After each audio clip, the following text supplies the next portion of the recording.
क्या आपने कभी सोचा है कि पुराने समय के गांव इतने शांत, सुंदर और खुशहाल क्यों होते थे? उस समय न बड़े बड़े मॉल थे, न एसी, न ही आज जैसी आधुनिक सुविधाएं। फिर भी लोग अपनी जिंदगी खुशी से जीते थे और उनकी ज्यादातर जरूरतें गांव में ही पूरी हो जाती थीं। आखिर पुराने भारतीय गांवों में ऐसा क्या खास था? आइए जानते हैं। सबसे पहले बात करते हैं मिट्टी के घरों की। पहले ज्यादातर घर मिट्टी, लकड़ी और बांस से बनाए जाते थे। मिट्टी प्राकृतिक रूप से गर्मी को धीरे धीरे अंदर आने देती है, इसलिए गर्मियों में घर ठंडे और सर्दियों में अपेक्षाकृत गर्म रहते थे। इन्हें बनाने में स्थानीय सामग्री का उपयोग होता था, जिससे खर्च भी कम आता था और पर्यावरण को भी कम नुकसान पहुंचता था। अब बात करते हैं गांव के बड़े पेड़ की। लगभग हर पुराने गांव में पीपल, बरगद या नीम का विशाल पेड़ जरूर होता था। यह केवल पेड़ नहीं, बल्कि पूरे गांव का मिलन स्थल होता था।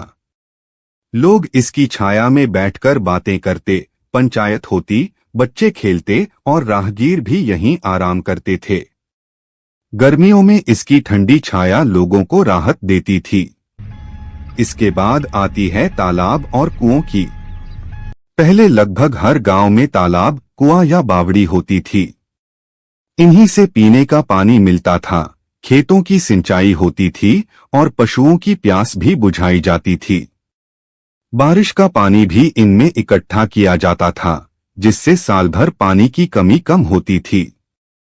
पुराने गांवों की सबसे बड़ी ताकत थी आत्मनिर्भरता। किसान अनाज उगाते थे, कुम्हार मिट्टी के बर्तन बनाते थे, लोहार खेती के औजार तैयार करते थे, बढ़ी लकड़ी का काम करते थे और बुनकर कपड़े बनाते थे।